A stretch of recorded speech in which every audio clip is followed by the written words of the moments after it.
স্থিৰ বিদ্যুৎ কি হয় তাক তুমি পুৰণা প্লাষ্টিকৰ বস্তাৰ সূতাবোৰ ব্যৱহাৰ কৰি বুজাব পাৰা। তাৰ বাবে তোমাক লাগিব 20 বা 30 ডাল তেনেকুৱা প্লাষ্টিকৰ সূতা, 50 চেণ্টিমিটাৰ মান দৈৰ্ঘ্যৰ এটা মূৰত গুটিবোৰ একেলগে গাঁঠি মাৰি দিয়া। এটা ঠাইত ওলোমাই বাকীখিনি জোৰকৈ আঙুলিৰে লম্বভাৱে মোহাৰি দিয়া। ইয়াৰ ফলত প্ৰত্যেকডাল ৰছীতে বিদ্যুতৰ কণা জমা হৈ যাব।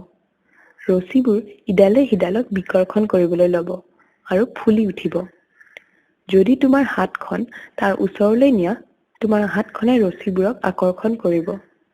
শুকান বতৰত ৰছীবোৰ বহু দেৰিলৈ বিদ্যুতৰ কণাবোৰ তেনেকৈ থাকে। বৰষুণ বতৰত সোনকালে নিঃসৰণ হৈ যায়। বিদ্যুতৰ কণাবোৰক ডিসচাৰ্জ কৰিবলৈ ৰছীবোৰ তোমাৰ হাতত মেৰিয়াই এৰি দিয়া। আকৌ যদি জোৰকৈ টানি দিলে ৰছীবোৰত আকৌ বিদ্যুতৰ কণাবোৰ জমা হৈ যায়।